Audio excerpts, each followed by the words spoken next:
Howdy, howdy, howdy. Welcome back to MCubed. I'm your host, Harris. Today, we are going over an article by Puck, I believe written by Matthew Baloney, and it is talking about this specific billionaire's $1 billion attempt at post-peak TV. And will his gamble work? Will it not? We will see. Just to clarify, today, of course, is Movie News Monday, but I'm throwing a big old barbecue today. So this is probably going to be a little bit shorter of a stream. I don't really have that much to give you. We're going to go over that article, the post-peak TV. We're going to look at the Deadpool Wolverine costumes. We might scroll through Twitter a little bit, and then the Napoleon trailer just came out, so we might check that out a little bit as well. But before we get going, I'm going to pull this up and see if I can show you just this little bit, because Matt made us a little intro. We haven't done it yet, and I need to toss a couple bucks his way for it, but let's see if I can pull this up here. Yeah, how are we looking? There we go. Okay. Yeah, that looks good. Okay. You ready? It's like 6 seconds, super brief. And this, of course, is a sample, but I think I'm going to get it from him, and y'all let me know. Oh, wait, let me start it over. But, pretty cool. Pretty cool, if I do say so myself. Yeah, okay, how do I stop it now? I like that. I like it a lot. I think I might have to get that from old Matthew. Yeah, but let's go ahead and get into it. Like I said, have this barbecue going on today, so I did not do the due diligence that I typically do and read these articles beforehand. So we're experiencing it firsthand. I have read this article once, but it was last night when it came out, and I decided that this was going to be like the article that we were going to title the stream after. So I did read it last night. It is, I think, a brief article followed by an interview that was pushed and edited for brevity. So once again, another little brief thing. And yeah, let's check this thing out. I like the implications of it, I believe, if I remember correctly. And yeah, it's just an interesting article. So let's dive in. All right. So David Nevin's $1 billion post-peak TV gamble. Let me clear the throat first. Y'all ready? All right. Oh, Matthew Baloney. See, I knew it. I remembered. I remember. Okay, you ready? You don't need me to tell you that the burst of the peak TV content bubble is being felt acutely across Hollywood, but there's a growing group that believes the contraction has actually created an opportunity for independent studios that has been squeezed by the global streamers and their desire to own all rights to all content for all time. And this week, David Nevins, the veteran Showtime and Paramount global executive, remember that, joined them, becoming CEO of investor Peter Chernan's entertainment venture, North Road Company. Might be a company that we need to memorize as well, which launched last summer with a bunch of experienced executives and nearly $1 billion from Providence, Apollo, and the Qataris. I like the Chernan's thesis. With more pressure on streaming, these companies should be reducing costs, and for the most part, they should abandon the content hoarding model of overpaying for platform exclusivity, which would give independent studios more rights and allow the traditional studios to move older shows around. What was HBO 6 Feet Under doing on Max anyway? Not much. Now it'll find a new audience on Netflix and send some cash back to Warner Bros. And Discovery, which is what like Insecure is doing on Netflix, which is another HBO and Max property that's going to Netflix. And there's a couple other things kind of like that. So it now kind of seems silly that Apple TV Plus wrote Warner Brothers Television a massive check to prevent Ted Lasso from going into syndication. By the end of 2023, the Apple TV Plus audience will have largely watched Ted Lasso, and that's a show that could have syndicated and built more value over time. Instead, it will essentially languish on a niche streamer. That's the thing. I really do like Apple TV Plus, and I like everything that it kind of has on the service, but it is such a niche service at the same time. I don't ever think about it. Literally yesterday or 2 days ago, I was like, oh God, I've kind of caught up with everything I want to catch up with. What am I going to watch? And I finally started Beef on Netflix, which is freaking great. It's hilarious, but it has a lot of heart too, which was I didn't expect. I thought it was going to be a lot of hilarity on top of hilarity, but no, it's more than just that. And yeah, I appreciate it. There we go. That looks a little better.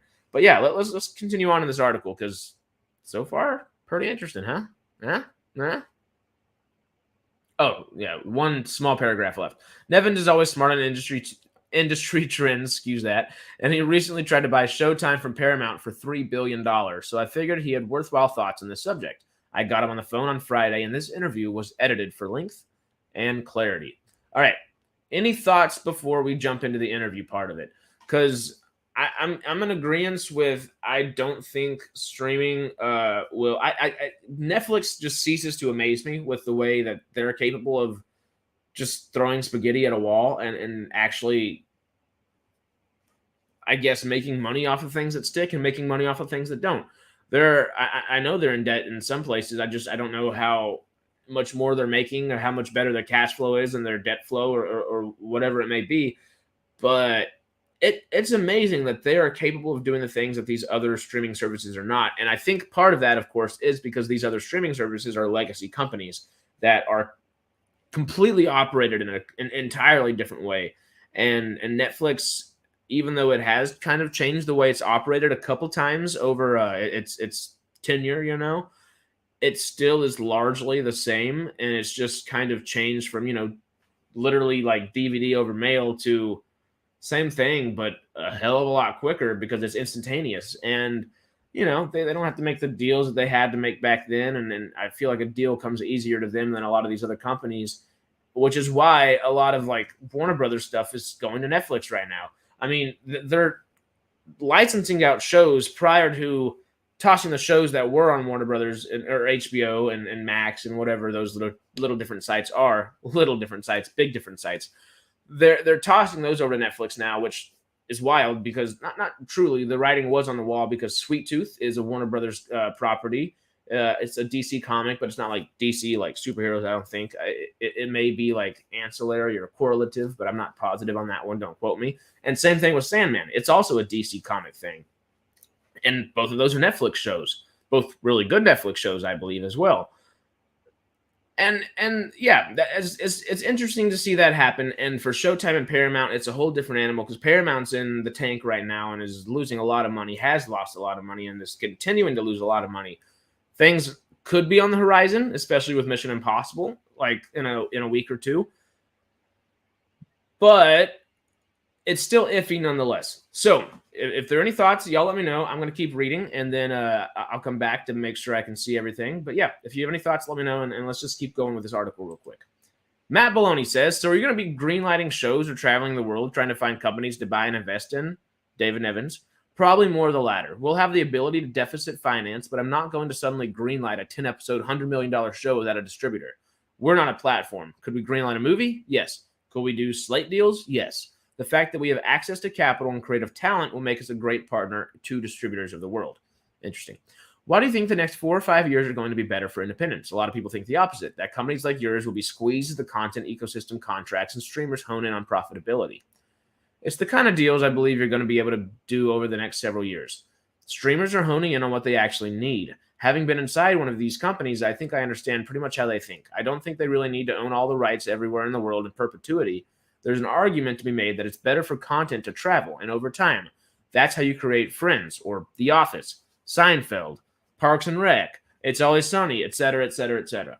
Explain why the streamers will want less ownership. Won't they just want to pay less for the same rights? There's two things. The debt that weighs on all these companies, even the richest ones, are looking at how much they're spending. So they're going to say, maybe we do a little less up front, own a little less, share our risk, and therefore we'll end up having to pay up a little more in success. It's a trade I think they'll all make, and these questions are getting asked inside of all of them, from the most successful to the richest. So, back to the old TV model. You were inside Paramount. Is it still accurate that 95% of the value of these shows comes in for the first couple months or years?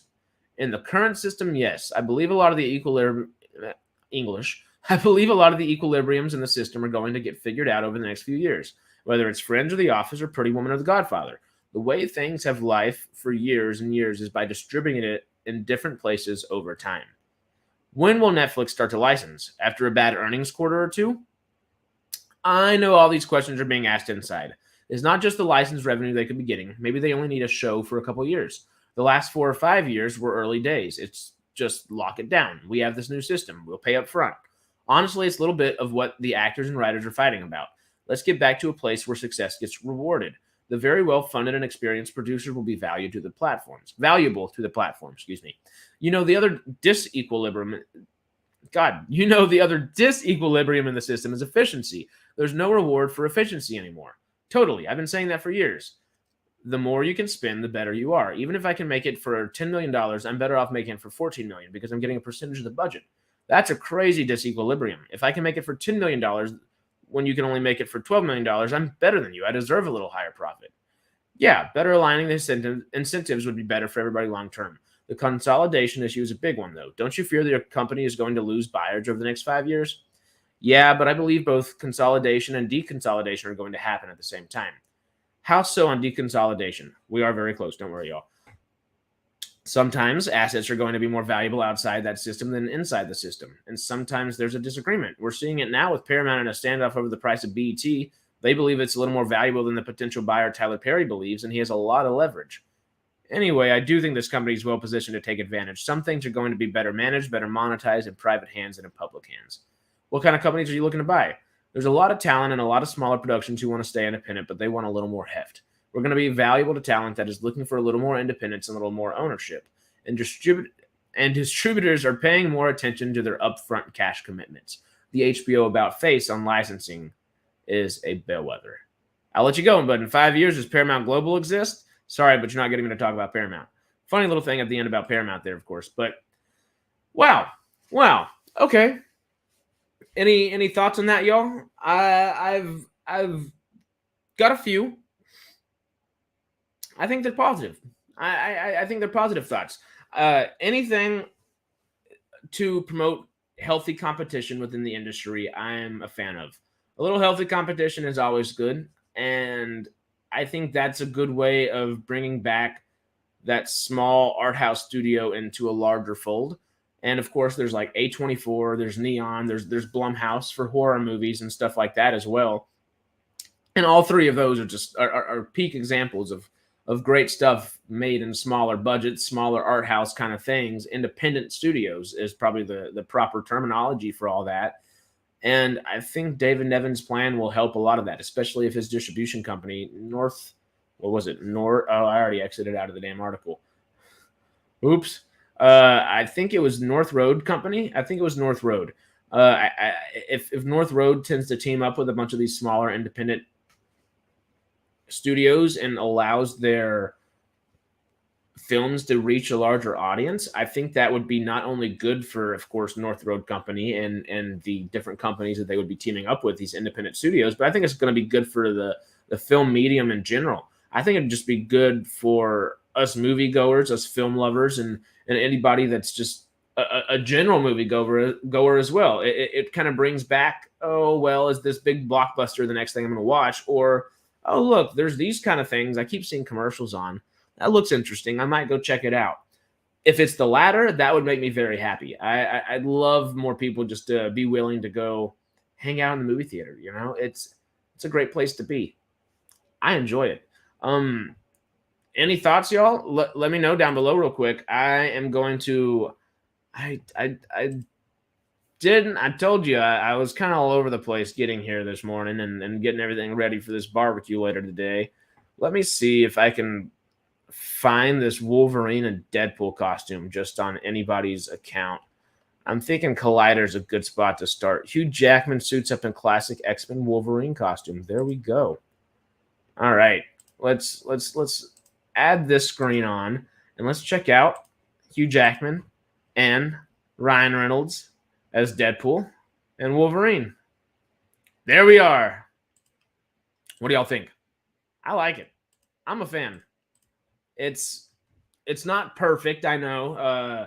Some people are like, well, the red and Deadpool's too bright. It's too poppy, too Disney. I think it is a little Disney, but it is MCU, which feels right. You know, you might want to say, hey, this is not the same exact character, but we are moving forward with him, and this is kind of the vibe and the tone you'll get. Probably not as rated R, but they have said it's going to be rated R, so fingers crossed we still get a little bit.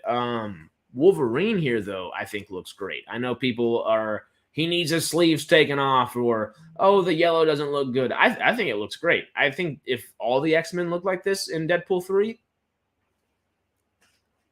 more the merrier. I'm a happy freaking camper. I think it looks good. What are your thoughts? Do you like the red and the yellow juxtaposition there?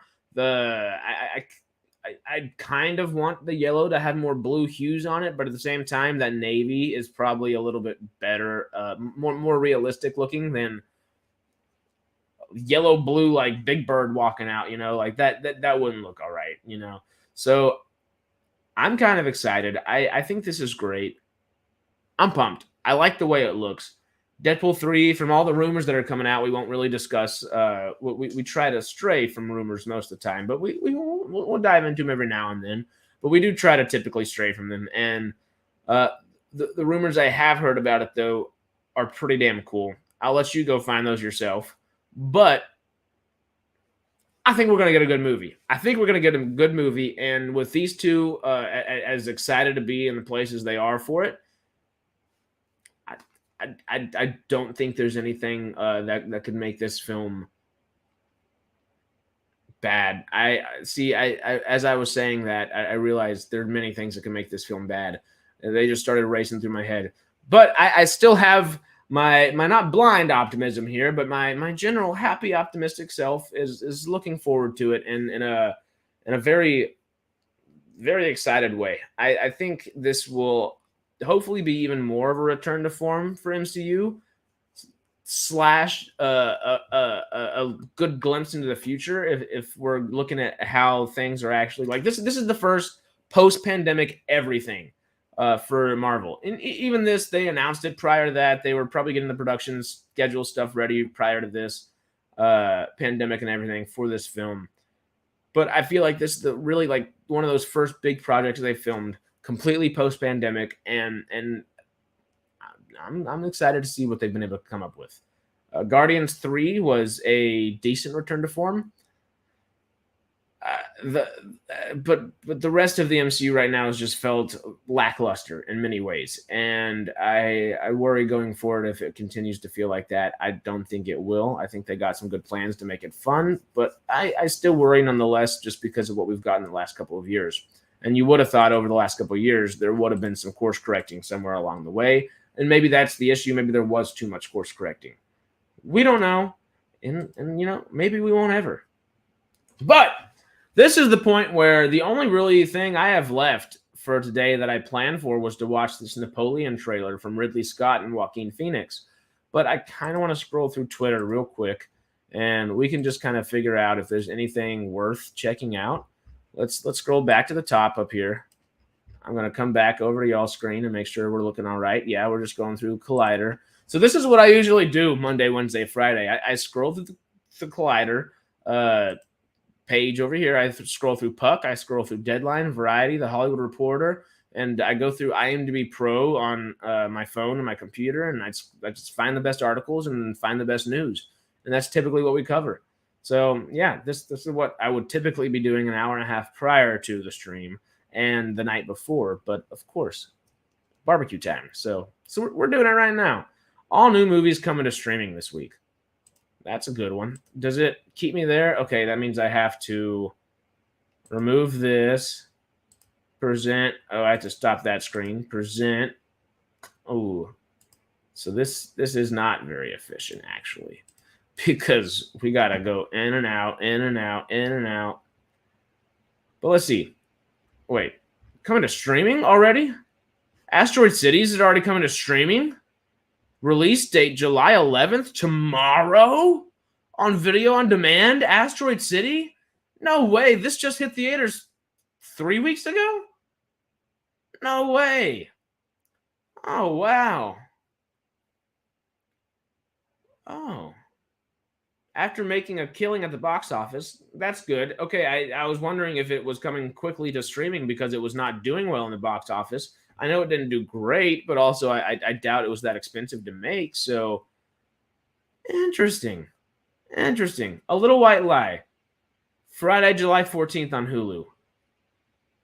Michael Shannon and Kate Hudson in the same movie together? Yeah, I didn't know about this one. Okay, Little White Lie, you sure know how to get our interest, telling the story of a man who shares a name with a famous author who gets swept up in a deception when he pretends to take on his identity. This dramedy is all about the repercussions of deception. Huh. Interesting.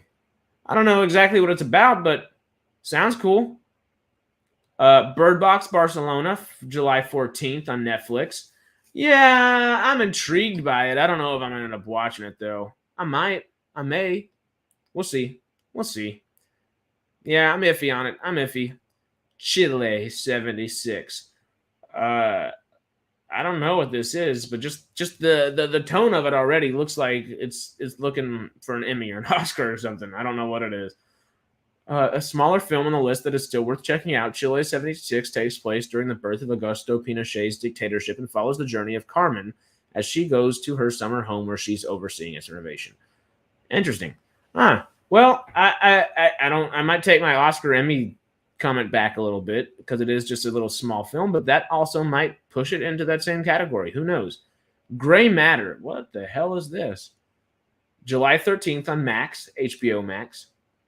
Gray Matter is a science fiction thriller about a young girl and her mother who have special powers. Interesting.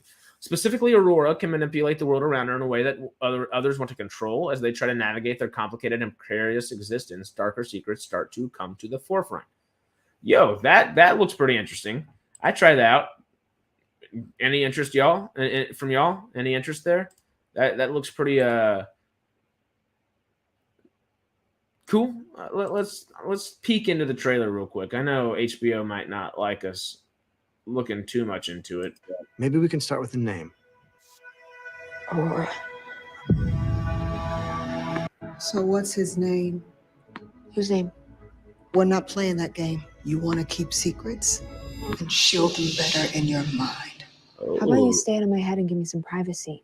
Can I ask you about your abilities? I like to do projections. Abilities, they're complicated. They're Yourself. From who? Okay, yeah, that's all I need to watch. I'd watch it. I'd watch it. I may or may not watch it this Friday. Friday probably, just because Thursday's a good day for movies, and y'all know I'm going to be watching movies this week. So, The League, Friday, July 14th on video on demand. Oh, yeah. We talked about this the other day with Matt. I'm not the biggest document. I love documentaries. I just never take the time to watch them like I used to, you know? So I don't know if it's something that's going to jump out for me to watch, but I need to get back into documentaries big time. Anyway, Puss in Boots: The Last Wish. Oh, finally. Okay, so this is whenever like a film does so well that you keep it in theaters for a very long time. This was in theaters the entire time that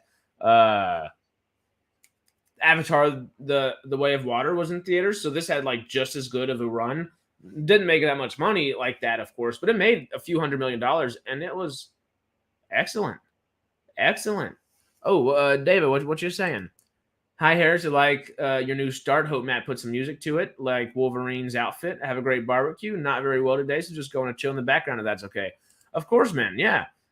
Just enjoy myself rambling on for the next couple minutes. I appreciate you being here. I appreciate you always being here, brother. Thank you. But yeah, I really like Matt's new intro. I don't know if there's any music to it. I'm pretty sure that'd be an easy thing to add, so I might have to get that going on. But yeah, the Wolverine outfit, pretty damn cool. But yeah, thank you for saying to have a great barbecue. As always, I think it will be because I'm Texan and I like to cook, so fingers crossed. I think it'll do well. Oh, howdy, Laura. And yes, David, feel better, man. Feel better. All right, but shall we continue on? Because Puss in Boots: The Last Wish may be a good way to make you feel better on video on demand if you're still feeling bad on Thursday. Because this movie was so good. So good. I can't believe it ended up being this good. I watched it. My buddy and I were like, oh, what's in movie theaters right now? Let's just go check something out. We went to go see it. I think we were both almost in tears, and in tears of both laughter at certain points and tears of like, this is a legitimately like heavy movie, and it was done so well. The animation style was very unique, and I enjoyed it as well. I cannot go on about Puss in Boots more.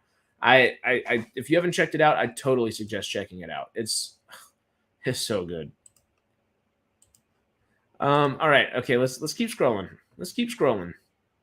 Quicksand, Friday, July 14th on Shudder.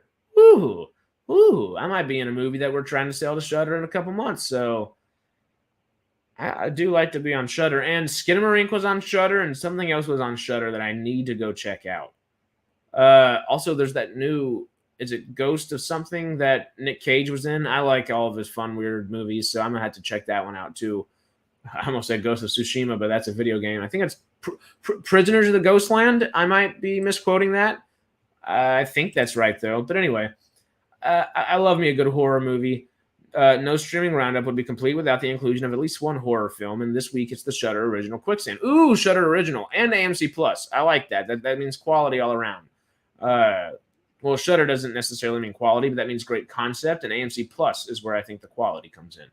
So, not to say Shudder's not quality, because it is quality, but it focuses on concepts most of the time, which, you know, is why I like horror movies and sci-fi so much, because you can really play around with the concept and not have to really hire the best people in this or this place, and you can really just play around and enter a world, and that's nice sometimes. It is nice whenever you can play around with the concept and make it a full thought out concept and a fully thought out script and a fully thought out production, and put some real good cash and a real good team and crew behind it. But I love me my B stuff too, you know. It's good for the soul, it's good for the heart. So that looks fun. And Transformers Rise of the Beast is tomorrow as well. Damn, this one came out, I think, the weekend before Asteroid City. Does it say that it made money or no? It isn't as good as the prior entry that was delightful. That was the delightful Bumblebee, but it still will likely resonate with those looking for more smashing fights and hints at much more to come. Yeah. Okay. Yeah. Okay. Yeah. I don't see it saying it made a bunch of money or anything. But Transformers Rise of the Beast was a good movie. I actually really enjoyed it. It kind of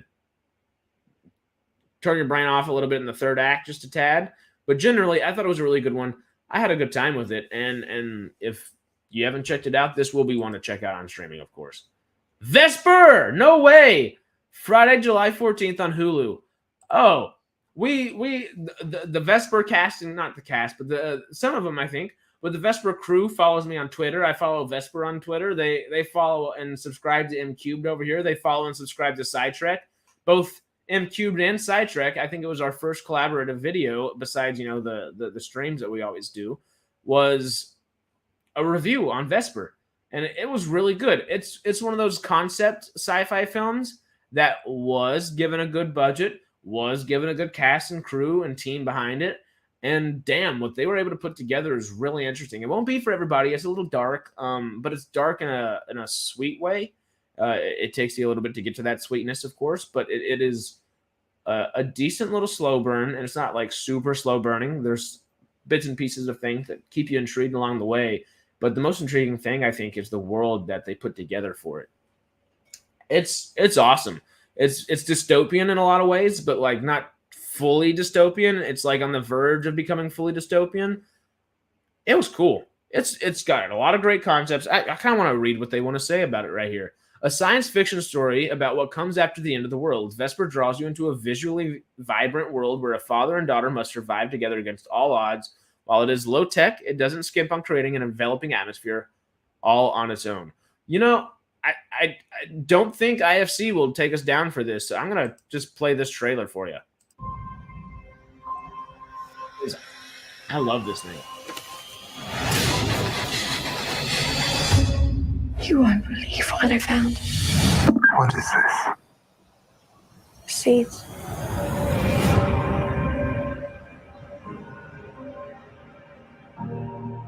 Yeah, we are so alike, you and I, Vesper.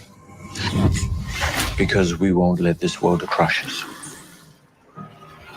But don't think that you can change the order of things. I have skills. I taught myself.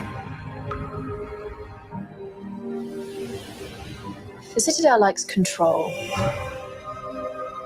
it opened its doors to everyone, there wouldn't be enough resources. But they left us nothing.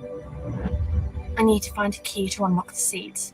I'll make them fertile, so we never starve again.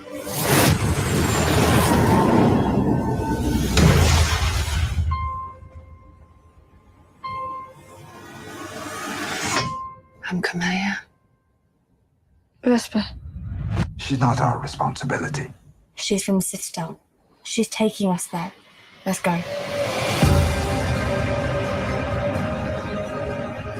Pilgrims, drifters, bandits.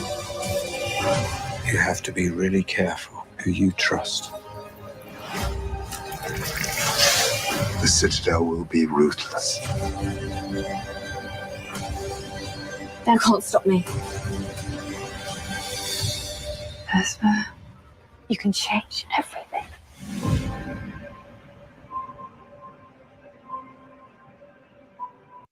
Any thoughts on that? Have y'all seen the movie yet or anything? Because I know some of y'all, of course, are big side Trek, and y'all have been following MCubed for a little bit, so there's always the chance. But, I loved that movie. Of course, part of it was that, you know, the crew was very friendly, and I think the director, or it was two directors. I think one of the directors followed us, and the cinematographer. I know the producer followed us. It was cool. I went to go see their opening premiere night down here in Hollywood, and but two of, maybe it's three co-directors. I believe it's two or three. I don't remember exactly, but there was four, I think, people in general that came and talked about this movie, and that was just a really cool thing. But Rian Johnson, the guy that directed The Last Jedi, Glass Onion, Knives Out, Looper, all those different movies, he was the guy that was actually doing the interview. So it was really cool to watch him interview these guys, and it was just such a unique and neat little experience that I'm never going to forget it.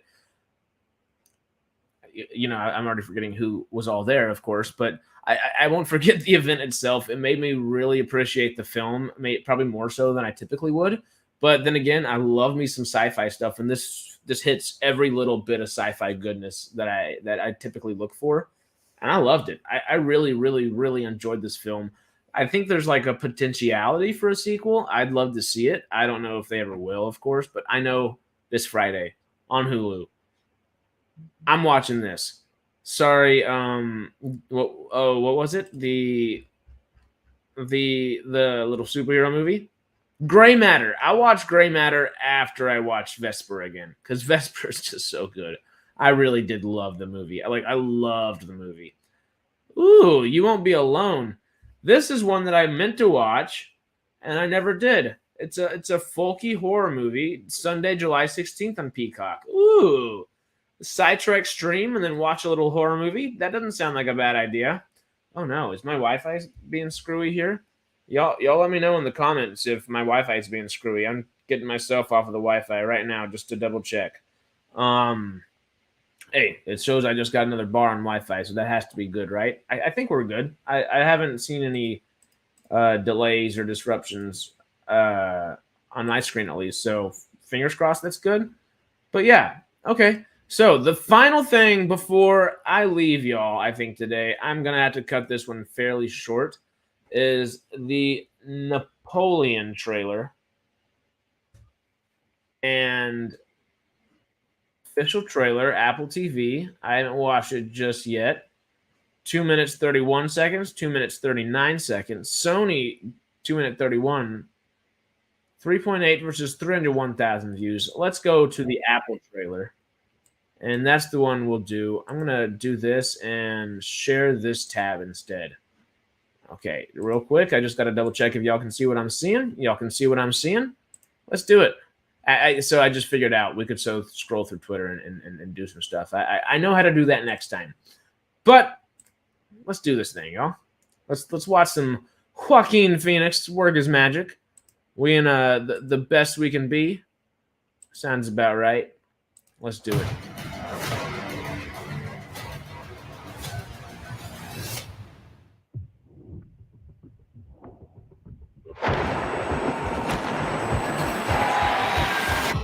No doubt you'll send the chaos in the streets. We must make an example, or France will fall. What would you do if this assignment of defense was transferred to you?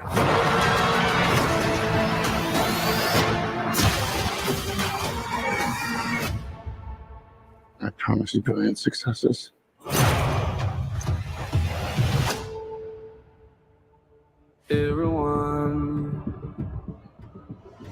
Everyone around here. What is this costume you have on? This is my uniform. Everyone is so near.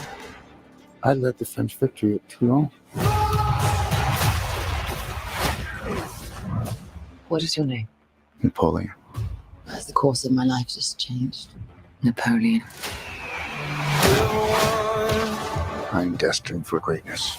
But those in power will only see me as a sword. I suggest you take the throne As a king. Just holding on.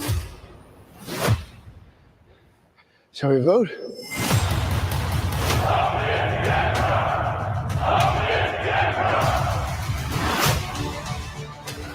This vermin has held the world hostage with his egotism and his lack of simple good manners.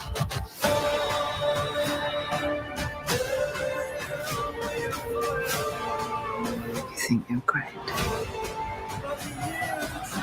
You are just a tiny little brute that is nothing without me. All of Europe is uniting forces against me. What's the outcome of this if you don't succeed? Your Majesty, we are discovered. Good. It's a trap! I'm the first to admit when I make a mistake.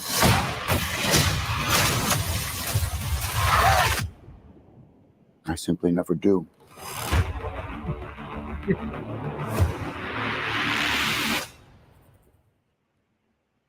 Thanksgiving. Damn. Any thoughts about that? That's good looking. The one thing that I immediately thought while watching it, and it never left my mind while watching it, was, do they sound more American or British? And why don't they just use French accents? Like, they don't have to speak French because it's going to be an English film, quote unquote. But shouldn't they be using French accents at least? Like something, anything? Like, you can't go back and dub the movie over with French accents and tell everybody to do their part and say, hey, do this with French now. But why would they not film it in a French accent? I think it looks great. I'm with you, Laura. It looks good. I'm why won't they film it with French accents? I don't get that. That's a little funky. Tad bit funky, if you're asking me. But I don't know. Like Joaquin, I love me some Joaquin Phoenix. So I have hope, and I've got my fingers crossed. I believe that, yeah, that's Vanessa Kirby. Yeah. I'm not crazy. That's Vanessa Kirby that was playing. I don't remember his wife's name. Yeah. Vanessa Kirby was. That's her, right? Napoleon, yes.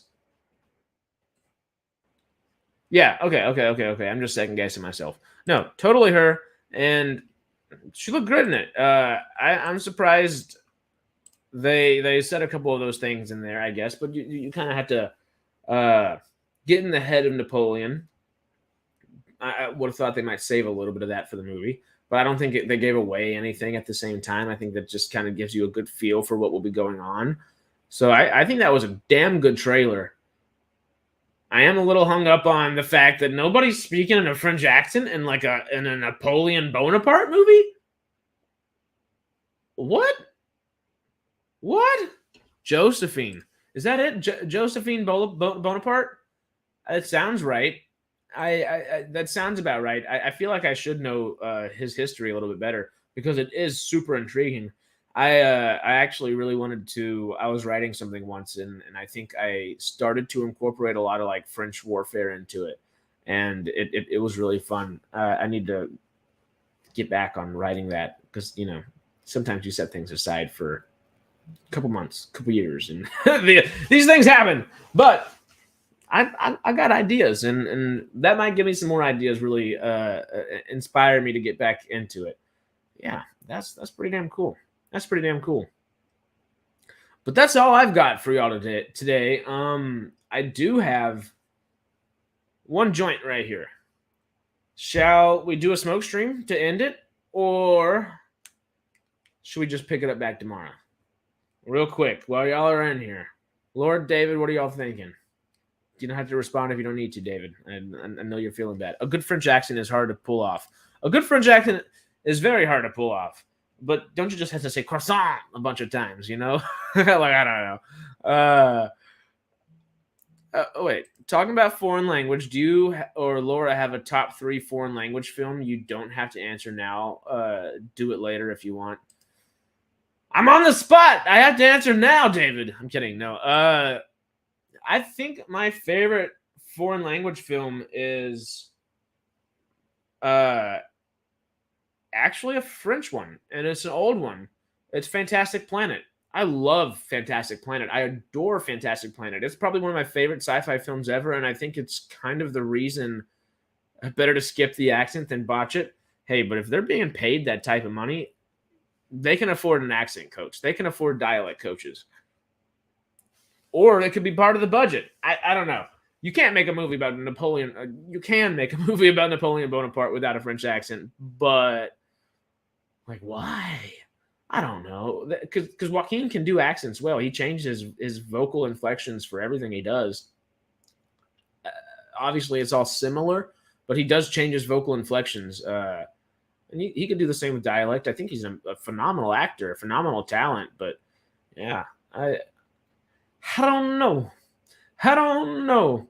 But take it from a girl from Boston. You're from Boston, Laura? Oh, wait, we've been over that. I knew that. You said Boston, and I started thinking about the last time I was in Maine. I flew out of Boston, and there's this one not flight attendant, but a lady that was working in like the Boston airport that was just saying okay, kind of corralling us in at the beginning. At the beginning of the airport, just to kind of get our bags checked in and stuff, and she had the thickest Boston accent ever. And I'm over here with my Texan self, so she's like, "You're not from around here." And I was like, "You're from here." And we kind of talked for a little bit, and that was just really fun. But still, they can afford they can afford dialect coaches. That's kind of disappointing to me, just a little bit. I still wholeheartedly believe in Joaquin Phoenix and Ridley Scott, so I fully expect Napoleon Bonaparte to be good, if not great. But yeah, I would have liked a little bit of a French accent there from any of them. Honestly, it sounds like they're in the UK, just right next door, across the pond, right there. But yeah, but back to the 3 foreign language films. I don't know about my third one. Off the top, the Fantastic Planet, I think, is for sure my number 1. Number 2 would be Parasite, just because it's such a great freaking film. One of the best films ever made. And I think I just the thing that comes to my brain off the top of my head, I don't know if it would be my 3rd favorite film, but I truly respect it. I truly adore it. I love it. It's near and dear, but it's another Korean film. Is a South Korean film, is Train to Busan. Love it. It's one of the best zombie movies ever made, I think. One of the most creative zombie movies ever made as well. But Train to Busan, Parasite and Fantastic Planet are my top 2. Fantastic Planet and Parasite, probably in that order, just because of how much Fantastic Planet means to me, just personally. I really love it. But Parasite is just so good. The black and white version's even better. I love that movie. I showed it to my parents, and they were like, "We have to read subtitles." I was like, "Oh, it's okay." They're 60 plus, so they were like, "We gotta read subtitles this whole time." They loved it. They watched it again the next day. I love Parasite, but Fantastic Planet it's probably my number 1. Train to Busan would probably be number 3 for me. Why can't I think of it? It's the dude in the wheelchair. And the guy that plays Lupin, walking him around. I can't think of the movie. I want to say it's another French movie. It's really good. Why can't I think of it? Oh, that one's gonna get me. But Amelie is great as well. There's a lot of great, fantastic foreign films. I like actual old spaghetti westerns that are like Italian as well. There's a lot of good stuff. Das Boot is great. Oh, what else? Manon of the Spring, haven't seen in years though. Also Jean de Florette. I don't know if I've seen either of those or either of those. I might have to check them off, or check them out. You know what I mean? Check them out, then I'll check them off. Check those boxes. Grammar, not my best, but actually I'm a big grammar freak. I just talk. My brain works faster than my mouth, but my mouth works very fast. If you've never been able to tell, so sometimes it goes. Hey, Apocalypto, Passion of the Christ. Sorry about the spelling. Oh, no. Spelling's difficult, Totally, though. Train to Busan. You got great taste, man. And Apocalypto's Apocalypto. Apocalypto's great. That might be up there for me, too, now that you're making me think of it. I'm trying to think of there's a couple of different kind of jungly films that deal with tribes that are all just great films, but intense, but and that's part of what makes them that great. And Passion of the Christ is always great. Jim Caviezel, the girls films Harris. I can appreciate the divine feminine. I've got a ponytail. That counts for something, right? No, I'm playing, but hey, I still appreciate girls' films a lot of the times. I like all movies, good movies, bad movies, movies meant for me, movies not meant for me, because I can always take something from anything. I'm even who was it? Who was with me the other day talking about rom-coms? Was it Stormy? I think it might have been Stormy. I think wasn't it Stormy and I talking about rom-coms? I like rom-coms. I'm not the biggest rom-com fan in the world, but if you get me a good one, Ticket to Paradise last year, George Clooney and Julia Roberts, enjoyed the hell out of that. No Hard Feelings this year is the best rom-com I think I've seen, possibly since The Proposal, that's definitely my best favorite top tier rom-com for me. Yeah. I like me some rom-coms, and I might not be okay. See, girls' films I do kind of stay away from. I guess Fault in Our Stars, technically a rom-com, but a romance drama at the same time. I do kind of stay away from those sometimes. Three to Tango is fucking great. LOL, but I bet you'd like the French actress though. I like me French actresses. They tend to be beautiful, talented people with many skills, and just they're raised in an environment of performing arts, and they're typically very talented people. So yes, and I'm sure she's beautiful, of course, but all the above. Real quick, while I got y'all and while we're typing real quick, do y'all want to do a little smoke stream, or should I just end her early? Because I might give her a little spiel and get back at it, but if not, we can smoke this bubblegum joint and then go about our days. And get to the barbecue going, huh? But what are y'all thinking? What are y'all feeling? Shall we smoke stream? Very much romance dramas. Okay. What were they? Manon of the Spring and Jean de Florette. Next date night, I figure out if I can find somebody that likes me some foreign films. We might add that to that, But who knows? Indeed, up to you. I think that means let's do it. Probably not the whole thing, because this is a fat joint, very fat joint.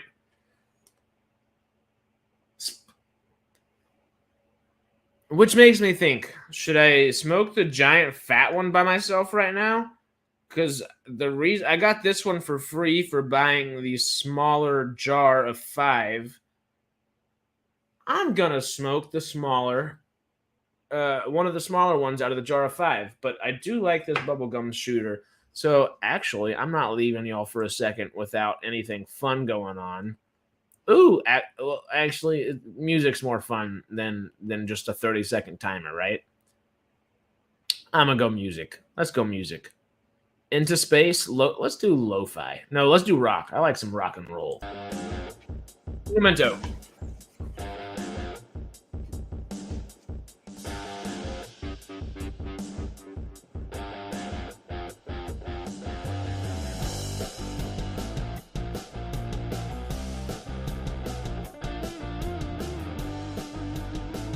Decent jams.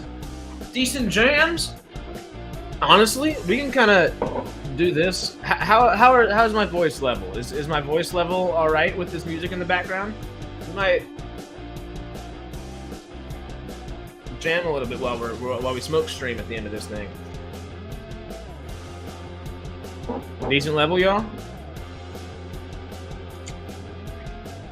I mean, it seems almost kind of light. I feel like I could turn it up, but at the same time, I'm scared to turn the music up and it drown me out a little bit. But I do like the music for a little bit of a smoke stream. So we got the 5-pack of shooters here. Bubblegum hybrid. Let me see. The thing that's actually the most important, of course, is total cannabinoids, 34.7%, and THCs, 33.33%. Ooh. 999 milligrams in this thing. Ooh, I like the sound. I like the sound of it. But y'all can still hear me. Everything's good. I kind of want to switch it to feeding the ducks. We're gonna turn it up to 48 volume. I thought feeding the ducks was going to be kind of cheesy, but it's kind of vibey.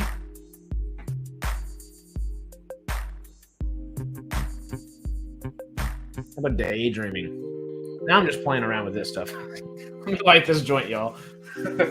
Oh, speaking of all these foreign films and such, I have a fancy European ashtray right here that my old Italian neighbor gave me when she went back to Italy at one point.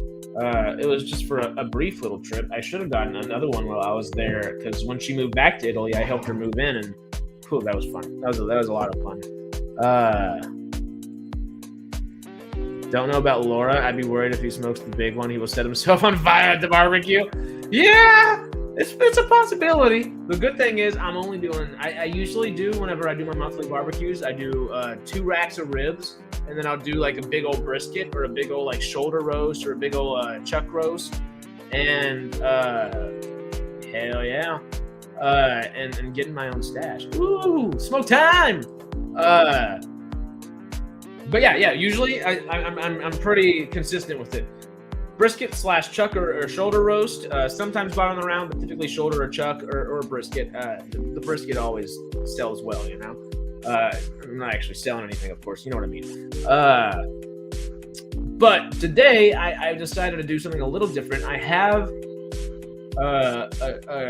2 pork loin roast that I've tweedled. What the hell? I put them together with. I don't know why can't I remember the damn word right now? I haven't even smoked yet, and I'm forgetting language. What is it? Tweed? Yeah, tweed. I tied it all together with tweed, and I put it in a slow cooker. So I've got some pork loin in a slow cooker, which is nice, and I think I've got a little bottom of the round roast to toss in there later. Harris seems skilled, David. Aha. I am thankfully. Barbecues are one thing that I can do all day, every day. But I am going to do burgers. I think I've got 20 patties that I'm going to cook up. And people are bringing other food. So it's kind of like a potluck whole thing, which is always nice. But I'm doing burgers. I'm doing the pork loin roast, bottom of the round roast. After that's done, I'm going to use the same juices for that and put it in the same crock pot and kind of let it do its thing. That's not truly barbecue, but it complements barbecue very well. It's slow cooker barbecue, technically. So it kind of counts. Smoked pulled pork. That's the plan. I want it tender enough that I can just tear it apart afterwards. All my guests too, of course. I'm not going to eat it before they get here. What do you mean? What? Pulled pork for me. What? No. But I think I'm going to go pulled pork, bottom of the round, and then I'm cooking burgers, and then I also have, I think I took down almost a dozen and a half smoked pulled pork. Ooh. Well, I am going to be smoked pulled pork here in a minute as well. But I'm going to make some homemade guacamole. I have an avocado tree back here, and I think I pulled out like 15, 16 avocados. So I'm going to be making a whole bunch of guacamole later, and I'm excited for that. So cooking time today. But before we get cooking, we have to properly make ourselves hungry. And what better way to do that? Than with a joint. Well, a dab on National Dab Day. It is National Dab Day. Happy 7/10, y'all. Happy National Concentrate Day. But you sound like a good cook. I am a good cook. It's the one thing I'm actually. I don't know if I'm a good cook. I'm a good. I'm a good cook. How many people are you feeding? All of Texas? Well, I'm trying to. I'm over in California. Remember, I gotta bring my Texanisms to California because this place is beautiful. And there's always something fun going on, but the people out here are crazy. So they need a little extra food in them. And good food, Southern food, Texas food, something with flavor. The only flavor out here is the Mexican food, and you're not really going to find a very good Mexican restaurant. You more so want to go to like a little side of the street kind of stand. That's great. Flaunting that Cali weather. Well, it's been funky as of late. Right now, though, I can't complain because I was in Texas last week and it was, 105 everywhere I went. And now out here, it's 86. Today's high, I think, is 94. Today's high is me. Kidding. But yeah, this is nice. I can't complain. Of course, the weather and it's just always beautiful out here. That's the one good thing about here is it always is almost pitch perfect pretty. And then you get down in like the actual city aspects of stuff, and it's like quail. But as long as you stay in the nature in California, it's pretty great. It's dark and rainy in Scarborough, England.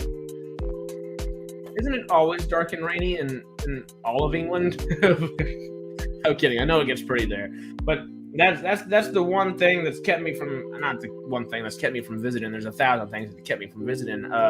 Not that I don't want to. I'm desperate to get over there actually, because I want to explore. I think. Oh, I don't remember the actual number, but I'm like 16% like Southern English / Welsh. I ended up being more Southern English and Welsh than I am Scotch-Irish. I'm adopted, so my name is very Scotch-Irish, McGrade, but myself, MCubed is, and I couldn't do that with a little Scotch-Irish, but McGrade is very Scotch-Irish, but my actual bloodline is not. A little bit, but it was like 4, 6, 8%, something like that, and I was like 14, 16% like Southern English Welsh. It was up there. You got 5 inches of rain today? Woo! Boston's hitting it. Boston's pretty rainy. Where I'm from is super rainy. I'm from the swamp, the marshes down in southeast Texas, 20 minutes from Louisiana. Where hurricanes hit before Houston gets hurricanes on the news most of the time. But it's totally different out here. I'm like not used to rain anymore. After the last 9 months, though, I've been used to rain out here, which has been great, but different than the last 3 years, But 5 inches of rain in Boston, is that normal? I know y'all are fairly weatherful. Have eventful weather. Is there a term for that? But is that normal? I'm so used to like 5, 6, 7 inches a year now. Thankfully, the last 9 months have happened, and my trees look great. My front neighbor, because I live in like a little compound kind of thing. It's not actually. Well, it could kind of count as it. It's just a few townhouses that have like big ass concrete walls on the side of us to keep us away from our apartment complex neighbors. But the front place has a bunch of fruit trees. I got a bunch of fruit trees. We're a bit of an orchard around here. So my neighbor gave me a bunch of his plums, and I'm trading my peaches for it. My peach tree's looking fantastic. And the plums out front, I'm gonna try because they've been looking fantastic as well. But I gotta see if they taste as good as my peaches do, of course. You know, I think they will though. I'm out in the western part of the state now. Okay, that's good. That's a lot of the rain. That's a lot of rain. Look at the news. Look at the news. Oh, for y'all? Flash floods. Ooh! Be safe, Laura. Be careful. I know what flooding's like just from living in Beaumont for so long. Southeast Texas, near the Gulf. Damn. I be careful. Massive flooding. Oh, yeah. Be real careful. Yeah, no. That's nothing to play with.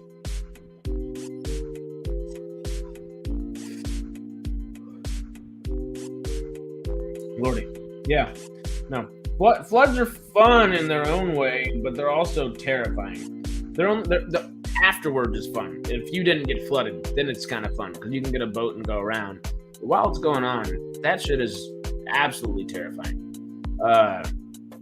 And by fun, you're typically helping people, but it is just fun to kind of like, it feels like the roads are like Venice or something, or Amsterdam. National news, yeah, I haven't been paying attention to national news much. The only place I really get my national news now is this Instagram account called Ride the News or Roca News, and it's like, it's not political, which is great. I guess they involve political things, but they try to say everything in a very unpolitical way. So I haven't been too involved with national news. Howdy, brain pain. I'm in the very, very tail end of this. I almost said sesh. The tail end of the sesh. We're working on it. We're smoking a little Moon Rocks, technically joint right now. To end the stream. It was I think there was a decent little bit of news today, so I'll try to cover some news tomorrow as well to make up for it. But yeah, we talked about this billionaire Dean Nevlin or Devlin, Neil Devlin, something like that. One of those. He's putting a bunch of money into a new kind of plan that he has for the future of film and TV in that post-peak TV era, and it's interesting. You should probably check that out later. Nah, you're not tardy. You come whenever you come, and there's a rewatch and a rewind and all that stuff for later, right? But also, yeah. Well, while we're talking this, oh no, someone drowned earlier today. Damn. Stay inside for sure. Stay inside. Smoke a little herb. Slippery Susan for me, Harris. It's Slippery Susan for sure. Just stay inside, stay safe, smoke a bowl, and I should have showed y'all. This is my favorite thing when I'm stoned, and I use this ashtray. Push down. Sends everything right into that tray. Have I tried it? Slippery Susan. Hell yeah. But hang out. We're hanging out, you know. What? Oh, now I got the hiccups. That's how you know I'm stoned. Oh, now I'm burping. Have I tried Slippery Susan? Or drowning? Haven't tried the drowning. I guess I've gotten close trying to hold my breath while I'm in a swim meet and stuff, and hold it for 100 meters or whatever. But feels like I'm drowning. I don't think I ever actually got close, but you know. But I don't know what Slippery Susan is. I thought it was just a funny little phrase, an alliteration on the English language, which was funny. God, these hiccups are gonna get me. Whoop. Whoa. All right. I think that's it for me. that joint. Woo! All right. Brain pain, you be on the catch-up crew. Yeah. Okay. I need to hold my breath for half a minute. That's the best way to get rid of hiccups. But I'm not going to subjugate you all to 30 seconds of me just, so. I'm 50 years old, never been stoned in my life. How square am I? Not necessarily square at all.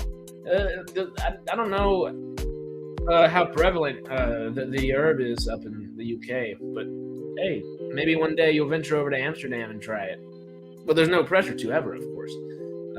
It is a beautiful plant, but it's not for everybody. There are some people that are allergic to it and stuff. Nope, it's flower. Slippery Susan. Maybe the first flower you should try is Slippery Susan. I don't know.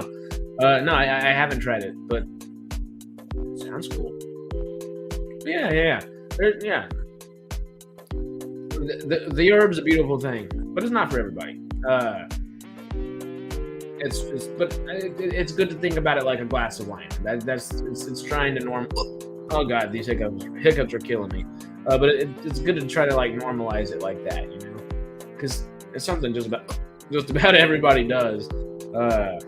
Your lawyer does it, your doctor does it, you do it most of the time. Obviously not you, I'm just paraphrasing. But everybody does it. It's different over there. It is different in the UK, yeah. My friends have, but never felt the need to partake. Yeah, it ain't for everybody. I've kind of been a party animal in my younger years. To say that clearer. But I've much mellowed out as I've gotten just a tad bit older. I'm not that old, of course, but as I age, I mellow more and more, I believe. And I still smoke plenty, but I don't smoke like constantly like I used to when I was younger. And it's nice to have a clear head. Yeah, and you really don't need to, David. It's like I said, not for everybody. And it's beautiful to have a clear head. The longest tea break, as us stoners call it, because that's just what sobriety is for us. And we do it purposefully so we can get really baked whenever we smoke again. I went to Africa in 2021, and it was an amazing trip. But I'm not gonna try to chance bringing anything on an international flight like that. So I was like, all right. Going completely clean, cold, sober.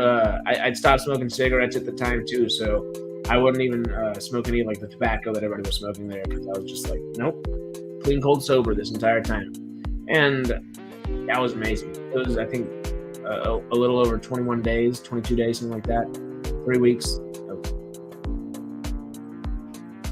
It was great, but of course, I'm ADD as hell, so I'd smoke to kind of combat that a little bit. But yeah, no, it's the herb's a beautiful thing, and if it's used properly, it can stay that way. It can be misused. Everything can be misused, but thankfully, it is one of the harder things to misuse. I just try to normalize it like a glass of wine. It's something people should not be persecuted for, in my humble opinion. But yeah, it's legal here, so we don't have to worry about things as much, and it's really not legal everywhere either. I can't really smoke the same way I smoke out here when I go back and visit family in Texas or go visit Texas at all. But that's one of the good things about old California. It's beautiful. It's got a lot of movies, and it's got a lot of Mary Jane, which, kind of a big part of this channel. But yeah, y'all, I'm properly baked. I haven't hiccuped in a little bit. Did I talk my hiccups out? That might have been possible. Because if you hold your breath for 30 seconds, you get rid of your hiccups typically. Did I talk for 30 seconds and not take a breath, and maybe that happened? Is that possible? I don't know. Did we just figure something out? I don't know. Yeah. I'm baked. thank y'all for being here. I appreciate it.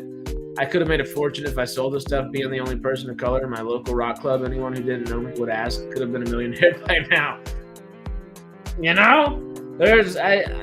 Everyone I know has dabbled a little bit in selling every now and then. David, you may be 50, but I've got you beat.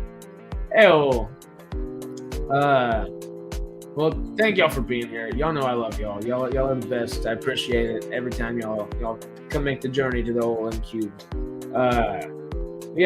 Let me know what y'all thought about post-peak TV, the old $1 billion plan for the future, the Deadpool Wolverine costumes, that Napoleon trailer, and what's your favorite thing to eat at a barbecue? Barbecue's different everywhere. So what's the Boston barbecue like? What's the British barbecue like?